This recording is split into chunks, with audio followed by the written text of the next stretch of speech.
अस्सलाम वालेकुम। Live with Adil Shahzeb के साथ मैं हूं आपका मेजबान। नाज़रीन, 8 फरवरी की तारीख जो है इलेक्शंस की, वो तकरीबन डिसाइडेड है। इंतखाबी गहमा गहमी जो है वो शुरू हो चुकी है और सियासी कायदीन जो है वो आपस में उनका मुख्तलिफ सियासी जमातों का राब्ते वगैरह और मुलाकातें भी शुरू हो चुकी हैं। आपको पता है कि MQM पाकिस्तान का वफ्द मिला मुस्लिम लीग नून से भी, और उसके बाद इत्तेहाद की कुछ खबरें आई, फिर उसके बाद डिनायल आया MQM पाकिस्तान की जानिब से।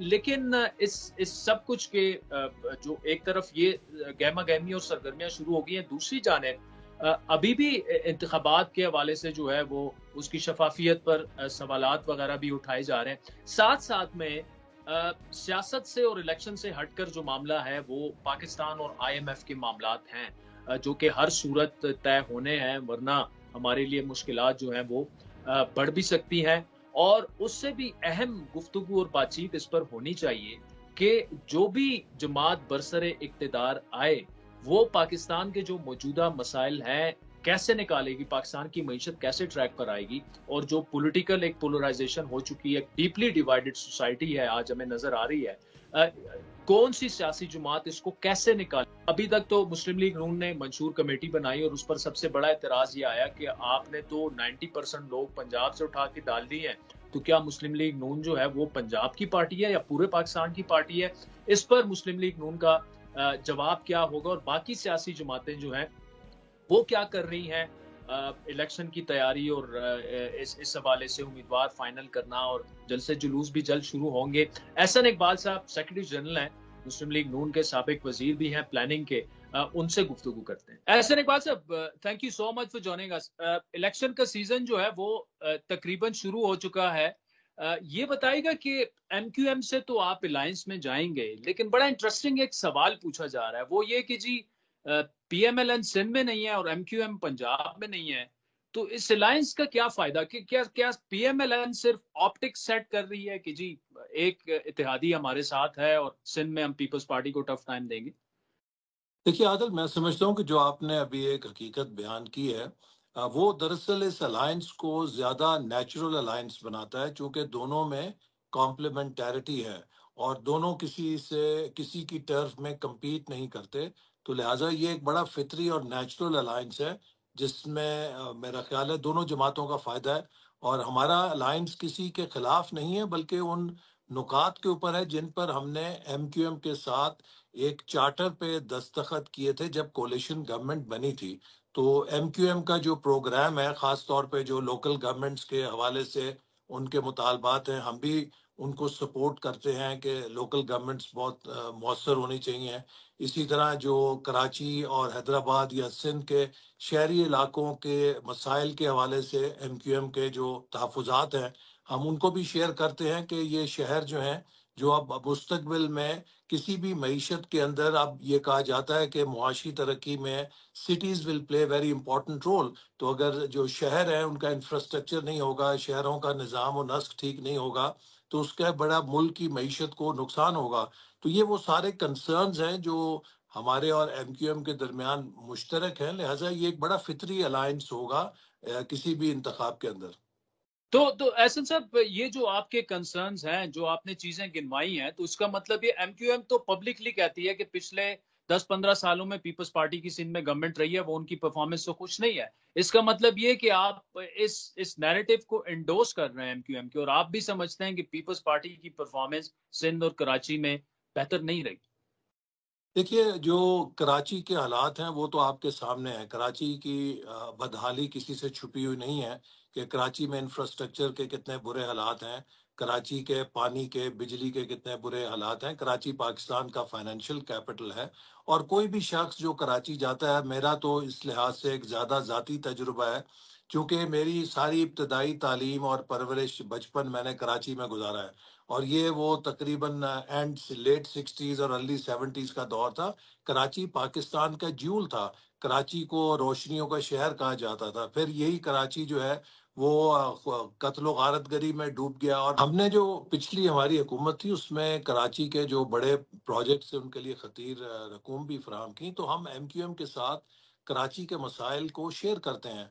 और इसी तरह जो कराची में उनकी शिकायत थी कि सेंसस के अंदर 2017 में काउंटिंग ठीक नहीं हुई थी, तो हमने इस दफ़ा जो मरदमशुमारी की है, हमने तमाम स्टेक होल्डर्स को मुसलसल उसके अंदर शरीक रखा और उसके नतीजे में कराची में मरदमशुमारी और गिनती भी बड़ी हद तक दुरुस्त हुई, जिस पर तमाम स्टेक होल्डर्स ने इत्तेफाक किया। अच्छा, एहसन साहब, तो तय क्या पाया? मतलब इकट्ठे इलेक्शन लड़ने का मतलब ये है कि सीट एडजस्टमेंट, ऑब्वियसली एक निशान पर तो मुश्किल ही आप लोग लड़ेंगे इलेक्शन, सीट एडजस्टमेंट होगी, और क्या पावर शेयरिंग फार्मूला कोई तय पाया कि सिंध में अगर तो मेजोरिटी आ जाती है आप लोगों की, एमक्यूएम की, और आपकी तो वजारत आला एमक्यूएम को मिलेगी, या अगर वो नहीं तो गवर्नरशिप एमक्यूएम को मिलेगी, कि ये क्या फार्मूला क्या तय पाया?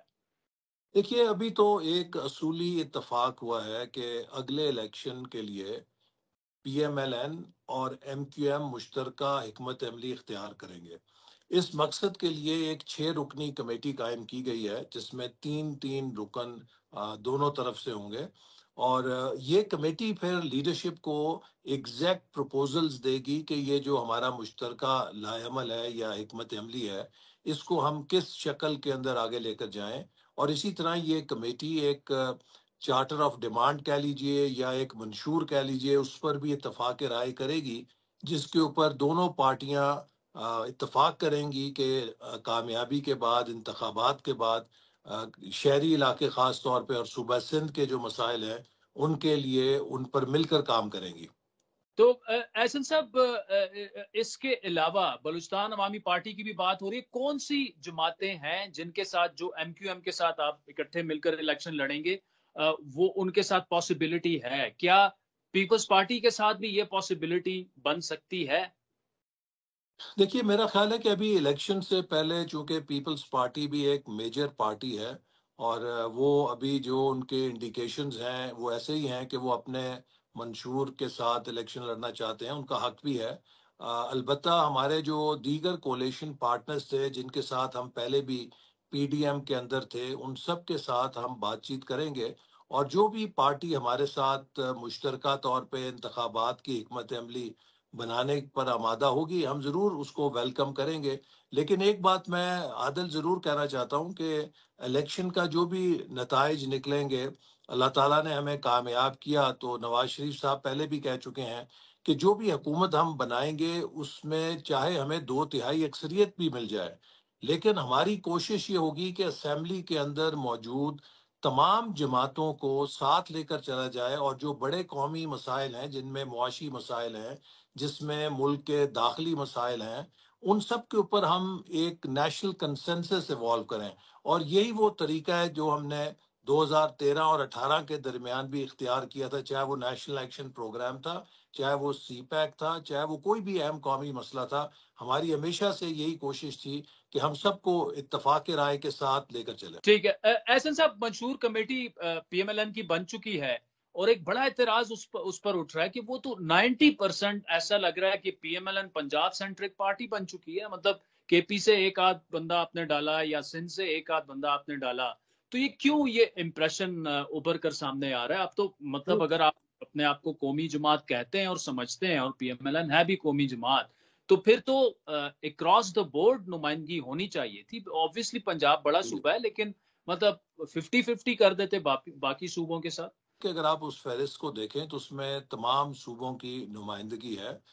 लेकिन पिछला जो इलेक्शन था उसमें आपने अगर देखा हो तो पार्टी को एक गैर मामूली तौर पे पंजाब के सूबे से ज्यादा मैंडेट मिला था। तो वो कुदरती बात है कि जो फिर आपकी नुमाइंदे थे, मुंतखब नुमाइंदे थे, जो पार्लियामेंट्री पार्टी थी, अमूमन उसी में से आप कमेटीज के अंदर लोगों को लेते हैं। तो वो उस वक्त पंजाब से ज्यादा एक्सेस दीगर सूबों के अंदर हमारे लोगों को वफादारियां तब्दील करने पे मजबूर किया गया था। लेकिन इसके बावजूद हमने कोशिश की है कि सिंध से, बलूचिस्तान से, केपी से, सब जगह से नुमाइंदगी हो, और अगले इलेक्शन में भी आप देखेंगे कि हमारी पार्टी तमाम सूबों के अंदर भरपूर तरीके से इलेक्शन में हिस्सा लेगी, क्योंकि मुस्लिम लीग नून एक कौमी जमात है, उसको किसी एक सूबे में महदूद नहीं किया जा सकता, और जो कौमी मसाइल हैं उनके लिए एक वसीउल बुनियाद कौमी मैंडेट की भी जरूरत है। तो इसके लिए हम बिल्कुल इस बात को यकीन रखते हैं कि पाकिस्तान का मुस्तकबिल पाकिस्तान के वफाक को मजबूत करने में है, और तमाम सूबों को साथ लेकर चलने में है। एहसन साहब, क्या पंजाब की वज़ीर-ए-आज़म के उम्मीदवार तो आपके नवाज शरीफ साहब हैं, बड़ा क्लियर कट पीएमएलएन का ये वर्जन सामने आ चुका है। पंजाब की वज़ारत आला किसके पास जाएगी? जी, अभी इस बारे में कोई फैसला नहीं हुआ। ये वो चीज़ है कि जिसका नतीजा या जो भी फैसला है वो इंतखाबात के बाद होगा। जो इंतखाबी नताइज होंगे उसको देखकर किया जा सकता है। लेकिन चूँकि नवाज़ शरीफ साहब पार्टी के कायद हैं, तो इस हवाले से पार्टी में मुकम्मल इत्तेफ़ाक राय है कि उन्हें चौथी दफ़ा वज़ीर-ए-आज़म मुंतखब होना चाहिए, इसलिए भी कि जब वो तीसरी दफ़ा वज़ीर-ए-आज़म थे, तो उनको एक ज़्यादती के साथ, एक नाइंसाफ़ी के साथ उस ओहदे से हटाया गया था, जिसकी पाकिस्तान ने बड़ी भारी कीमत अदा की। और अब वो एक सीनियर स्टेट्समैन है, पाकिस्तान में सबसे ज़्यादा तजुर्बेकार वो लीडर हैं और वो सियासतदान हैं कि पाकिस्तान के जो मसाइल हैं, उनको हल करने के लिए जो तजुर्बा उनका है, शायद किसी के पास नहीं है। तो इसलिए वो एक बहुत बड़ा एसेट है, जिससे हम इंशाल्लाह उम्मीद करते हैं कि पाकिस्तान फ़ायदा उठाएगा। एहसन इकबाल साहब, आप हमारे साथ रहिएगा। बहुत शुक्रिया। सियासी मामलात पे नाज़रीन, आपने एहसन इकबाल साहब की गुफ्तगू सुनी। इस वक्त एहसन इकबाल साहब जो हैं वो चाइना में मौजूद हैं और मैं भी चाइना में हूँ। बेल्ट एंड रोड इनिशिएटिव जो है, आपको याद होगा चंद दिन पहले जो 10 साल बेल्ट एंड रोड इनिशिएटिव के पूरे हुए, उसकी बाकायदा बहुत बड़ी हाई प्रोफाइल तकरीब हुई, जिससे प्रेसिडेंट शी ने भी खिताब किया, चीन के जो सदर हैं। उसके अलावा बहुत सारे ममालिक के सरबराहान आए। पाकिस्तान के निगरान प्राइम मिनिस्टर अनवारुल हक काकड़ भी यहाँ आए। प्रेसिडेंट पुतिन रशिया के जो हैं वो भी यहाँ पर आए और उसमें 8 चीजें जो हैं वो हाईलाइट की गई कि जी बीआरआई जो है वो उसे इंक्लूसिवनेस की नजर से देखा जाए और इस नजर से ना देखा जाए कि ये चाइना की एक ऐसी स्ट्रेटेजी है कि वो दुनिया को हेजेमोनाइज करना चाहते हैं, यानी दुनिया पे वो अपना गलबा हासिल करना चाहते हैं और डेप ट्रैप में जो है वो डेवलपिंग कंट्रीज को या अंडर डेवलप्ड कंट्रीज को चाइना फंसाने की कोशिश कर रहा है। इन मामलात पर भी गुफ्तगू हुई। उसी सिलसिले में एक और अहम जो उसकी कॉन्फ्रेंस है वो चाइना के कुनमिंग शहर में हो रही है, यूनान प्रोविंस है। मैं भी यहाँ पे मौजूद हूँ। पाकिस्तानी डेलीगेशन में सेनेटर मुशाहिद हुसैन सैयद और एहसन इकबाल साहब शामिल है। बाकी तकरीबन 100 प्लस डेलीगेट्स भी यहाँ पर मौजूद हैं, जिनमें मुख्तलिफ सियासी जमातें जो हैं उनके कायदीन हैं, प्राइम मिनिस्टर्स हैं, फेडरल मिनिस्टर्स हैं और आपस में उनकी बातचीत हो रही है कि कैसे मामलात को आगे बढ़ाया जाएगा। और ये कॉन्फ्रेंस जो है वो ओपननेस और इंक्लूसिवनेस के हवाले से जो कॉन्फ्रेंस है, ये जो साउथ एशिया और साउथ ईस्ट एशिया के ममालिक हैं, उनकी सियासी जमातें और चाइना की जो कम्युनिस्ट पार्टी है, और कैसे जो है वे फॉरवर्ड क्या होगा, इस पर तफसीली गुफ्तगू करेंगे एहसन इकबाल साहब से एक ब्रेक के बाद। वेलकम बैक नाज़रीन।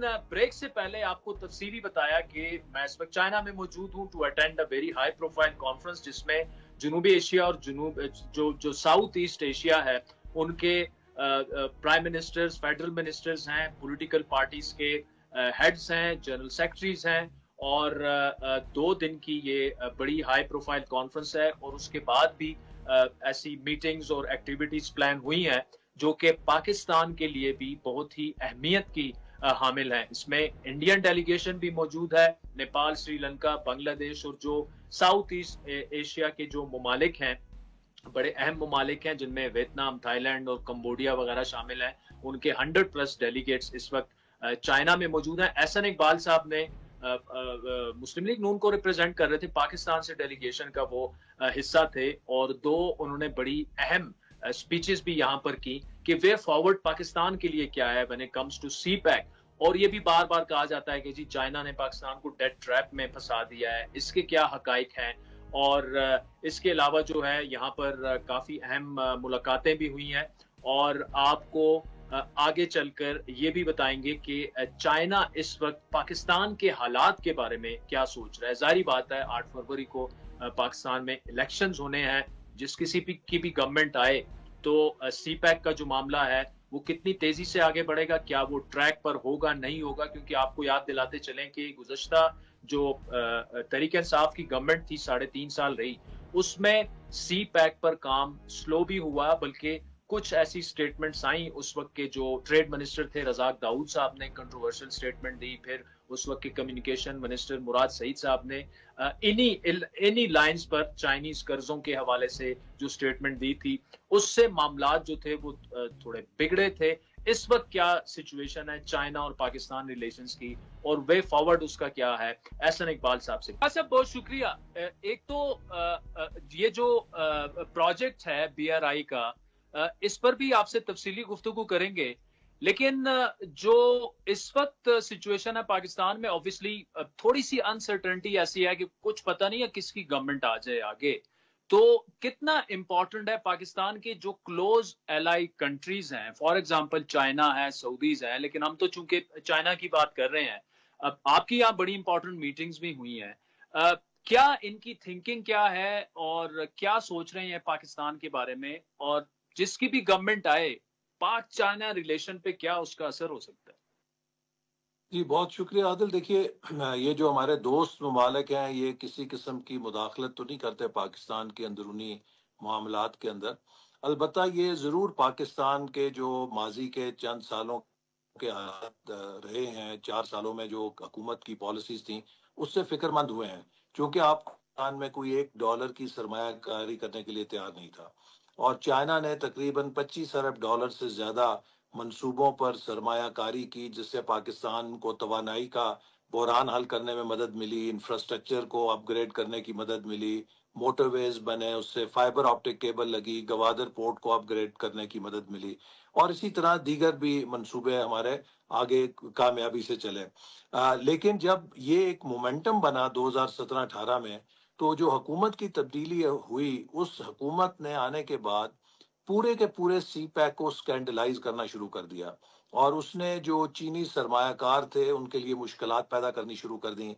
नतीजा यह है कि वो तमाम जो इन्वेस्टर्स और कंपनीज पाकिस्तान में आई थी, रफ्ता रफ्ता कोई वियतनाम चला गया, कोई कंबोडिया चला गया, कोई लाओस चला गया, पाकिस्तान से वो सरमायाकारी भाग गई। और हम बड़े पुरुमीद थे कि 2020 और 25 का जो पीरियड था सी पैक में, ये इंडस्ट्रियल कोऑपरेशन का फेज था, और इसमें हमें तवक्को थी कि 30 से $40 अरब प्राइवेट इन्वेस्टमेंट चाइना से आएगी, और जो 9 इकोनॉमिक जोन है उनको हम 2020 तक मुकम्मल कर लेंगे।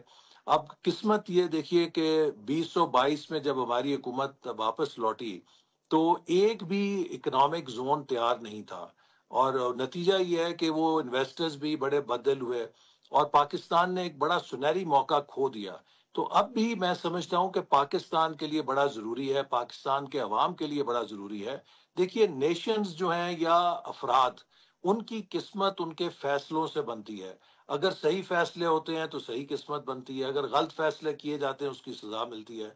तो अब भी हमें जरूरी है कि हम पाकिस्तान पर लोगों का और दुनिया का सरमायाकारों का एतमाद बहाल करने के लिए ऐसी हुकूमत मुंतखब करें कि जिसने माजी में कारकर्दगी दिखाई है, और कोई ऐसी हुकूमत ना हो कि जिसके पास मनफी एजेंडा हो, इसको नहीं छोड़ूंगा, उसको नहीं छोड़ूंगा।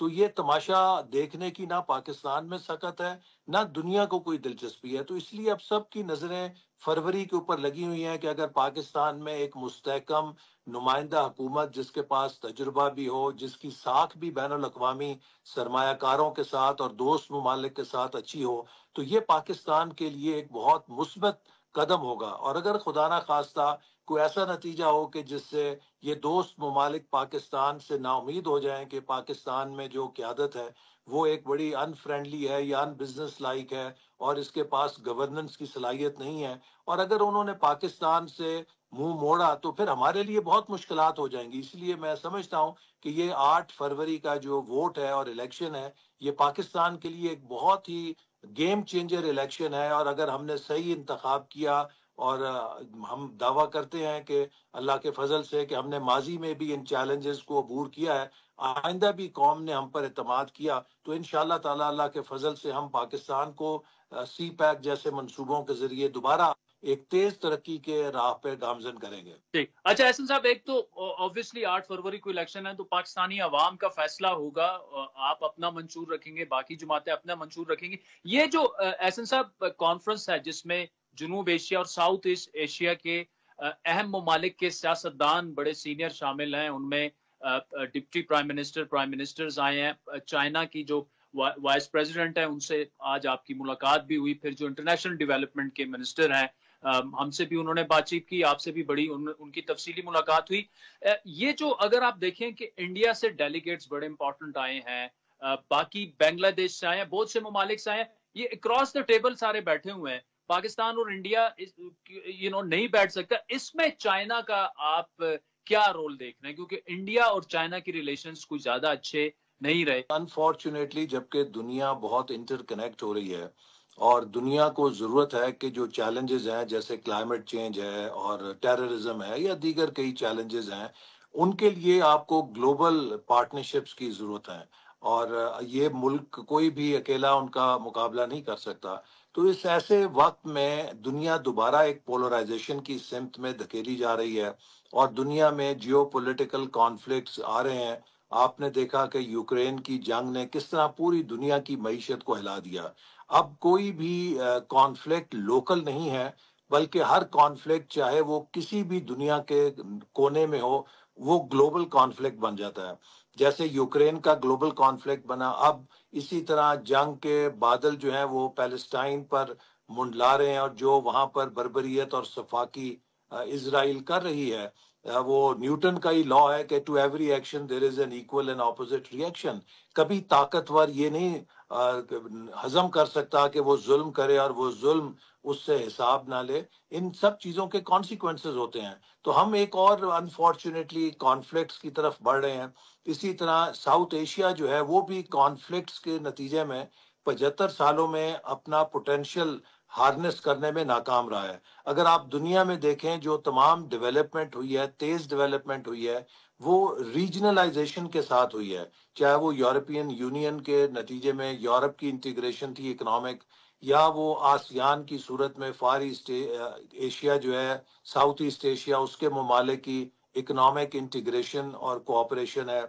इसी तरह अफ्रीका है, जीसीसी के नतीजे में जो मशरक वस्ता के ममालिक हैं वो आपस में कोऑपरेट कर रहे हैं। अगर कोई दुनिया में खिता कोऑपरेट नहीं कर रहा तो वो सार्क और साउथ एशिया है। और इसमें एक बहुत बड़ी हिंड्रेंस जो है वो भारत का किरदार है। और मैं अक्सर जो कॉन्फ्रेंसेस में भारत के डेलीगेट्स मिलते हैं तो उन्हें कहता हूं कि जितना बड़ा आपका जोग्राफिया है, अगर इसका चौथाई हिस्सा आपका दिल भी हो तो शायद ये कॉन्फ्लिक्ट्स आसानी के साथ हल हो सकते हैं। तो मैं समझता हूं कि इस साउथ एशिया में जहाँ इतनी गुर्बत है, जहां हम दुनिया में सबसे ज्यादा पसमानदा खितों में बीमारी और तालीम और इन चीजों की अब गुर्बत के हवाले से पहचाने जाते हैं, जरूरी है कि हम कॉन्फ्लिक्ट्स को खत्म करें।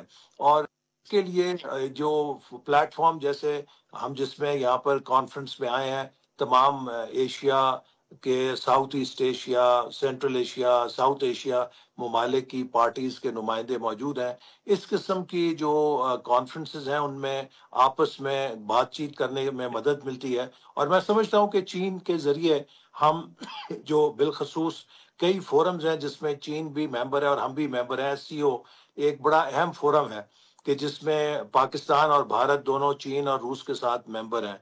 तो इन सारे फोरम्स के जरिए हम अपने इस खित्ते के अंदर कॉन्फ्लिक्ट्स को रिजॉल्व करने के लिए सफारती तौर पे कोशिश देख सकते हैं कि वो कामयाब हों। और ये जरूरी है कि हम इस खित्ते को कॉन्फ्लिक्ट से आजाद करें। एहसन इकबाल साहब, thank you so much for joining us. नाज़रीन, वक्त तो चाहता है एक ब्रेक का, जिसके बाद इंडिया, पाकिस्तान और चाइना किस तरह आगे बढ़ सकते हैं, क्योंकि चाइना जो है उनका दावा ये है कि हमने रीजनल कनेक्टिविटी बढ़ानी है और आगे चलना है साथ में। लेकिन हमें ये पता है कि चाइना और इंडिया के ताल्लुकात जो हैं वो कुछ ज्यादा अच्छे नहीं हैं, और फिर पाकिस्तान और इंडिया के ताल्लुकात में भी बहुत ज्यादा सदमहरी भी है। और ये भी हमने देखा कि इंडिया में जब जब इलेक्शंस होते हैं तो चूंकि उनकी इलेक्शन का मेन टॉपिक जो होता है वो पाकिस्तान ही रहता है, तो दोनों के ताल्लुकात काफी खराब हो जाते हैं। अप्रैल में वहां पर इलेक्शंस हो रहे हैं, फरवरी में पाकिस्तान में हो रहे हैं। तो ये पाकिस्तान, चाइना और इंडिया, क्या ये सिर्फ एक वैसे ही एक फर्जी बात है कि ये इकट्ठे इनको चलना चाहिए? क्या ये चल भी सकते हैं इकट्ठे? और अगर ये आगे ना चले तो जो चाइना का बीआरआई है, क्या उससे वो उस पर इम्पैक्ट होगा? इंडिया अभी तक बीआरआई का हिस्सा नहीं है उनके अपने कुछ कंसर्न्स हैं, लेकिन चाइना का पॉइंट ऑफ व्यू ये है कि इंडिया को आना चाहिए, बीआरआई में शामिल होना चाहिए। उनके जो कंसर्न्स हैं वो हम एड्रेस करने के लिए तैयार हैं। तो इन मामलात पर गुफ्तगू करेंगे ब्रेक के बाद। कुलकर्णी साहब जो हैं, सुधेंद्रा कुलकर्णी, अटल बिहारी वाजपेयी जो कि बीजेपी के प्राइम मिनिस्टर थे इंडिया के, वो उनके एडवाइजर रह चुके हैं। हमारे प्रोग्राम में भी वो रेगुलर अपेयर होते हैं इंडिया से, और चूंकि वो यहाँ पर मौजूद, चाइना में ही मौजूद है इसी कॉन्फ्रेंस के लिए, तो उनसे आमने सामने बैठकर बातचीत करेंगे कि रीजनल कनेक्टिविटी जो है क्या वो पॉसिबल है, पॉसिबल नहीं है, और इस वक्त इंडिया क्या सोच रहा है, इंडिया के हालात कैसे हैं। ब्रेक के बाद हमें ज्वाइन कीजिएगा। वेलकम बैक नाजरीन। ब्रेक से पहले एहसन इकबाल साहब की तफसीली गुफ्तगू आपने सुनी। बेल्ट एंड रोड इनिशिएटिव की बड़ी अहम और स्ट्रेटेजिक कॉन्फ्रेंस यहाँ जो चाइना में हो रही है, कुनमिंग यूनान प्रोविंस में। मैं भी यहीं पे मौजूद हूँ, और एहसन इकबाल साहब से आपने गुफ्तगू की, और जनूबी एशिया और साउथ ईस्ट एशिया के काफ़ी ममालिक के पॉलिटिशियंस हैं, फेडरल मिनिस्टर्स हैं, प्राइम मिनिस्टर्स हैं, डेलीगेट्स जो हैं वो यहाँ पर मौजूद हैं। इंडिया से भी जो है इंडिया का डेलीगेशन भी आया है, और जिनमें ऐसी शख्सियत शामिल है जो अक्सर हमारे शो में मेहमान होते हैं, स्काइप से हम उनको इंडिया पे लेते हैं। वो साबिक जो इंडियन प्राइम मिनिस्टर हैं अटल बिहारी वाजपेयी, उनके एडवाइजर रह चुके हैं, बीजेपी के सीनियर रहनुमा रह चुके हैं, और मारूफ राइटर हैं, मुसन्निफ हैं कई किताबों के। जनाब सुधेंद्रा कुलकर्णी साहब जो हैं, हमारी खुशकिस्मती है कि वो आज मैं और वो इकट्ठे बैठ के आपके सामने वो बात करेंगे। और अहम बात ये है कि चाइना की जब बात आती है तो चाइना और पाकिस्तान के बड़े तारीखी ताल्लुकात हैं, लेकिन फिर इंडिया से चाइना के ताल्लुकात कुछ ज्यादा बेहतर नहीं है। पाकिस्तान और इंडिया के ताल्लुकात तो काफी जो है वो खराब है। तो कैसे जो इंडिया में इस वक्त क्या हो रहा है और कैसे वो इन तमाम मामलात को देखते हैं। अप्रैल में इंडिया में भी इंतखाबात हो रहे हैं, और हमने देखा कि जब भी वहाँ इंतखाबात होते हैं तो वहाँ पर मामलात जो हैं, खुसूसन पाक भारत ताल्लुकात जो हैं, वो काफी उसमें तलखी आ जाती है जब भी इंडिया के इलेक्शंस होते हैं। फिर पाकिस्तान में भी इलेक्शंस फरवरी में होने हैं, और तो बीआरआई के कॉन्टेक्स्ट में और दुनिया जिस तरफ जा रही है, कनेक्टिविटी बढ़ रही है आपस में, जो मुख्तलिफ ममालिक हैं, आलमी ममालिक हैं, और इंटीग्रेशन जो है वो ज्यादा हो रही है। लेकिन साउथ एशिया या जनूबी एशिया में कनेक्टिविटी ना होने के बराबर है और इंटीग्रेशन भी ना होने के बराबर है। तो इन तमाम मामला पर गुफ्तगू करेंगे। सुधेंद्रा कुलकर्णी साहब हमारे साथ मौजूद हैं। कुलकर्णी साहब, थैंक यू सो मच। हम आमने सामने बैठे हुए हैं। बीआरआई की बड़ी इंपॉर्टेंट कॉन्फ्रेंस हुई, और बड़े इंपॉर्टेंट 2 दिन हमने गुजारे। उसमें रीजनल कनेक्टिविटी की भी बात हुई। ये जो चाइना का बेल्ट एंड रोड इनिशिएटिव है, उसमें इंडिया भी इन्वॉल्व है और भी होना चाहता है। पाकिस्तान तो हैवीली सीपैक का आपको पता है। लेकिन एक सवाल आपसे है, और वो मतलब समझ में नहीं आता कि इंडिया और पाकिस्तान के रिलेशंस जो हैं वो स्ट्रेंड है, बहुत ज्यादा बेहतर नहीं है। चाइना और इंडिया के भी कुछ ज्यादा बेहतर नहीं है। ये हो रहा क्या है? लेकिन आज सारे जो हैं एक ही टेबल के इर्द गिर्द बैठे हुए थे, बड़े इंपॉर्टेंट डेलीगेट्स, मिनिस्टर्स, जर्नलिस्ट, पूरा सारा। देखिए, ये बहुत अफसोस की बात है कि पूरी दुनिया में जब रीजनल कोऑपरेशन आगे बढ़ रहा है जी, नॉर्थ अमेरिका में हो रहा है, नॉर्थ अमेरिका और साउथ अमेरिका के बीच, साउथ अमेरिका में Gulf Cooperation Council, Shanghai Cooperation Organisation, BRICS, ये सब हो रहा है। लेकिन साउथ एशिया में क्या हो रहा है? साउथ एशिया तो बिल्कुल पीछे जा रहा है। जैसे आपने आज के कुनमिंग डायलॉग में आपने बिल्कुल सही कहा कि south Asia is moving backward in terms of connectivity and economic integration and cooperation. ये इससे किसको फायदा है? ना हिंदुस्तान को फायदा है, ना पाकिस्तान को फायदा है, ना अफगानिस्तान या किसी अन्य दूसरे जो साउथ एशिया के मुल्क हैं। सब इससे नुकसान में है। अब हमें तय करना है, हिंदुस्तान और पाकिस्तान को तय करना है कि हम पास पास तो हैं लेकिन साथ साथ नहीं है। साथ साथ नहीं है। अच्छा कुलकर्णी जी, लेकिन इसमें नाज़रीन यहाँ पे एक बात करना बड़ी जरूरी है, जो कुलकर्णी साहब ने बात की कि हम पास पास तो हैं साथ साथ तो नहीं है, लेकिन ये बड़ी इंपॉर्टेंट कॉन्फ्रेंस है, इसमें तो साथ साथ सारे बैठे हुए हैं और ये ऑब्वियसली चाइना का जो लीडरशिप रोल है इस मामले में, पीआरआई प्रोजेक्ट में और सबको करीब लाने में, वो बड़ा अहम है। तो इसमें कुलकर्णी जी क्या चाइना इसमें हमें पास पास लाने में कोई किरदार अदा कर सकता है, नोविंग कि चाइना और इंडिया के इंटरेस्ट भी क्लैश होते हैं कहीं जाके? नहीं, देखिए, सबसे पहली बात है कि हिंदुस्तान और पाकिस्तान को करीब आने के लिए किसी तीसरे मुल्क की जरूरत नहीं है। हमें देखिए, ना देखिए, आप ठीक ठीक जी, मेरी बात मैं बताना चाहता हूँ कि हम तो सदियों से साथ साथ रहे हैं भैया। हिंदुस्तान और पाकिस्तान, हम एक दूसरे को समझने के लिए ना अमेरिका की जरूरत है ना चाइना की जरूरत है। चाइना के साथ हम अच्छे रिश्ते बनाना चाहते हैं, लेकिन वो जो है ना, वो इसलिए नहीं कि वो हिंदुस्तान और पाकिस्तान को करीब लाए जी।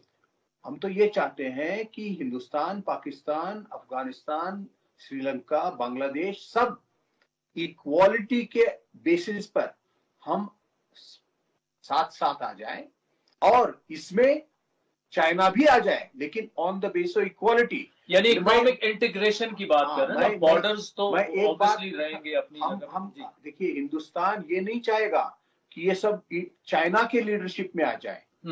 हम कहेंगे कलेक्टिव लीडरशिप हो। ये जो फर्क है बहुत अहम फर्क है। यानी चाइना के लीडरशिप में हम सब आ जाए, ये होने वाला नहीं है। नहीं, लेकिन चाइना का जो रोल है, और मैं अपना रीएम्फसाइज करूंगा अपना सवाल कि बीआरआई में इंडिया भी है और बीआरआई में अभी इंडिया में नहीं है, लेकिन तकरीबन उस तरफ आएगा मामला, नहीं आएगा, इसका आप जवाब दे दें। देखिए, बेल्ट एंड रोड इनिशिएटिव मैं हमेशा सपोर्ट करते आ रहा हूं और मैं चाहता हूं कि भारत भी बेल्ट एंड रोड इनिशिएटिव में शामिल हो जाए। चाइना पाकिस्तान इकोनॉमिक कॉरिडोर जी, इसको हम और एक्सपैंड किया जाए, जिसमें हिंदुस्तान इसमें आ जाए, अफगानिस्तान आ जाए, ईरान आ जाए, तो इससे सीपेक का जो फायदा है वो पाकिस्तान के लिए भी ज्यादा होगा। लेकिन इसके लिए हमें एक नए ढंग से सोचना पड़ेगा। जब तक हम कश्मीर को लेकर लड़ते रहेंगे तो कुछ होने वाला नहीं है। सच्चाई को हम समझे ना, हमारे पास जो कश्मीर है वो पाकिस्तान को मिलने वाला है, ना पीओके या आजाद कश्मीर जो भी कहिए वो हिंदुस्तान को मिलने वाला है। जंग लड़ने से भी होने वाला नहीं है और ना कश्मीर आजाद होने वाला है। इस सच्चाई को हम यदि समझेंगे तो भारत और पाकिस्तान साथ आ सकते हैं और भारत, चाइना, पाकिस्तान, अफगानिस्तान, बांग्लादेश सब मिलकर एक नया साउथ एशिया, इसके बारे में हम सोच सकते हैं और इस सपने को हम इम्प्लीमेंट कर सकते हैं। कुलकर्णी साहब, thank you so much for joining us. आप हमारे साथ मौजूद ही रहिएगा। नाज़रीन, ब्रेक के बाद ये इंटरेस्टिंग गुफ्तगू जारी है। नाज़रीन, इंडियन प्राइम मिनिस्टर साबिक जो थे अटल बिहारी वाजपेयी, उनके एडवाइजर और मारूफ मुसन्निफ इंडिया के कुलकर्णी साहब हमारे साथ मौजूद हैं। अच्छा, इसमें कुलकर्णी जी एक मामला रहता है कि जहां तक कश्मीर का मामला है, कई जंगें हो चुकी हैं, उससे वो मामला सॉल्व नहीं हुआ, लेकिन कश्मीर का खुसूसी स्टेटस खत्म कर दिया गया। उस पर पाकिस्तान की एक स्टैंस है, प्रिंसिपल स्टैंस है। इंडिया जो है वो अपनी पोजीशन पे खड़ा हुआ है। लेकिन अब सिर्फ कश्मीर का मामला नहीं है, जो इंडियन मुस्लिम्स वहां पर जो स्पेशली जो हिंदुत्व और जो एक्सट्रीम हमने एक देखा एलिमेंट्स पिछले 7-8-9 सालों में, हिंदुस्तान का उससे तशख़्ख़ुस जो है वो काफी खराब हुआ। ये चीजें मद्देनजर रखते हुए ये तो आइडियल सिचुएशन है जो आप कह रहे हैं कि इंडिया, पाकिस्तान, अफगानिस्तान, चाइना और आई होप इस तरफ बात आगे जाए। सब अमन चाहते हैं अपने लोगों के लिए, अरबों लोग यहाँ पर इस खत्ते में रहते हैं, लेकिन इन मसाइल के होते हुए कितना, इसके कितने चांसेस हैं कि ये हो पाएगा, प्रोवाइडिंग कि आपके यहाँ फिर अप्रैल में इलेक्शन हो रहा है तो, और वहां पर एक बात की जाती है कि सरहद पर फिर तनाव है, क्या देश में चुनाव है, तो वो मामला फिर बिगड़ जाएगा वहां जाके। देखिए, जो आप कह रहे हैं ना, ये यही बताता है कि हिंदुस्तान को अपने घर में चीजों को सुधारना होगा, जैसे पाकिस्तान को भी सुधारना होगा। हिंदुस्तान में जो हमारे मुस्लिम भाई है वो हमारे इक्वल है, हिंदू मेजॉरिटी है, इसका मतलब ये नहीं कि हिंदू सुपीरियर है, इक्वल होने चाहिए, इक्वल ट्रीट नहीं किया नहीं। तो इसी तरह पाकिस्तान में भी जो माइनॉरिटीज है उनको इक्वालिटी के बेसिस पर ट्रीट किया जाना चाहिए। और इसके बाद बिल्कुल उसके बाद इंडिया और पाकिस्तान को भी इक्वालिटी के बेसिस पर हमें साथ आना चाहिए। ये आप कहते हैं कि आइडियल है, ये आइडियल जो है ना, तो आइडियल की तरफ जाने से ही मामला सुधर जाएगा, नहीं तो हम जहां हैं वहीं पे रह जाएंगे। अच्छा, मुझे अब ये बताएगा कि ये BRI जो है इसका फ्यूचर आप कैसे देख रहे हैं? देखिए, बेल्ट एंड रोड इनिशिएटिव जो चाइना ने शुरू किया है, ये तो एक पूरे एशिया को, अफ्रीका को, यूरोप को और आगे चलकर लैटिन अमेरिका को भी बदलने वाला एक बहुत ही एम्बिशियस इनिशिएटिव है, एक अच्छी इनिशिएटिव है। और इसमें अमेरिका तो नहीं शामिल होगा, क्योंकि अमेरिका सोचता है कि उसका जो हेजेमनी है, अमेरिकन इन्फ्लुएंस कम हो रहा है जी। और कम होएगा ही, इसको कोई बदल नहीं सकता है। लेकिन आने वाला जो कल है, उस कल में सभी मुल्क कोऑपरेशन के फ्रेमवर्क में आ जाए। ये बेल्ट एंड रोड इनिशिएटिव, इसलिए मैं इसका सपोर्ट करता हूं। लेकिन बात क्या है कि हमारे साउथ एशिया में इंडिया अभी तक बेल्ट एंड रोड इनिशिएटिव में आया नहीं है, क्योंकि इंडिया और चाइना के बीच कुछ प्रॉब्लम्स हैं जो अभी तक सॉल्व नहीं हुए हैं। अब इन प्रॉब्लम्स को सॉल्व करने के लिए भी बेल्ट एंड रोड इनिशिएटिव ये मददगार हो सकता है, ये मेरी समझ है। कैसे? क्योंकि हम देखिए, इंडिया कहता है कि ये जो सीपेक वो कश्मीर के अंदर से जाता है और कश्मीर डिस्प्यूटेड टेरिटरी है, इसलिए हम इसमें शामिल नहीं होंगे। लेकिन ये जो डिस्प्यूटेड टेरिटरी है, जैसे मैंने पहले कहा, ना तो जो हिंदुस्तान चाहता है पूरा कश्मीर हिंदुस्तान को मिलने वाला नहीं है, ना पूरा कश्मीर पाकिस्तान को मिलने वाला है, और ना ही कश्मीर आजाद होने वाला है। तो इसमें इस जो प्रॉब्लम को हम एक सॉल्यूशन में बदल दें। कैसे?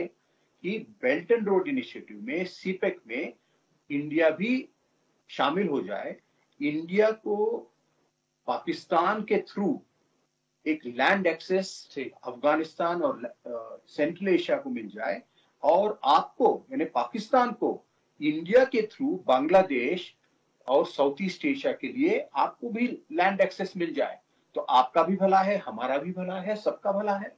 तो इस नए ढंग से हम यदि सोचेंगे तो ये जो पूरा एरिया है जिसमें India, Pakistan, Afghanistan, Xinjiang, central Asia, तो ये सब जब जैसे आज यूरोप एक यूरोपियन यूनियन बन गया है, आप पोर्चुगल से पोलैंड तक बगैर वीजा रुकावट से आप जा सकते हैं। यहाँ क्यों नहीं हो सकता भैया?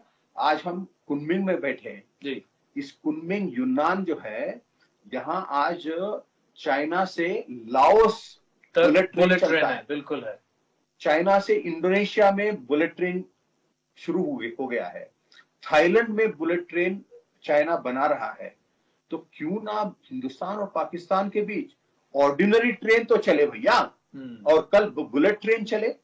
सो we have to think big, we have to think of a bullet train and development train. Bullet train, development train, Central Asia से शुरू होकर अफगानिस्तान से, पाकिस्तान से, इंडिया से, बांग्लादेश, म्यांमार और कुनमिंग, इंडोनेशिया और कनेक्टिविटी तो ये पूरा एशिया का जो फ्यूचर है, इस एशिया के फ्यूचर को हम साथ मिलकर बना सकते हैं। कुलकर्णी साहब, thank you so much for joining us. नाज़रीन, आपने सुना कुलकर्णी साहब की जो गुफ्तगू है, लेकिन पाकिस्तान और इंडिया की एक स्टेटेड पोजीशन है when it comes to Kashmir.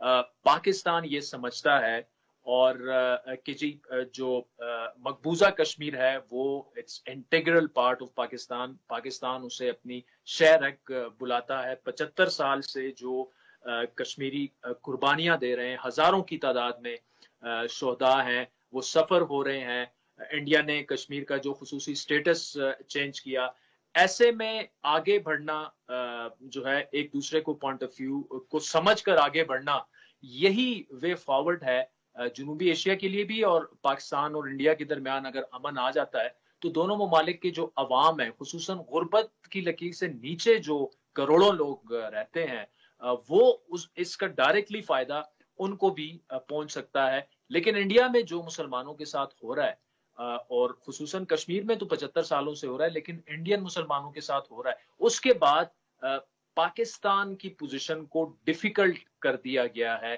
जब तक कि इंडियन मुसलमानों के हालात बेहतर ना हो और कश्मीर का स्पेशल स्टेटस जो है वो बहाल ना हो जाए। तो आज के प्रोग्राम पर फीडबैक जरूर दीजिएगा। हमारा ट्विटर हैंडल है @आदिल शाहजेब। आदिल शाहजेब को चाइना के शहर कुनमिंग से इजाजत दीजिए। खुदा हाफिज।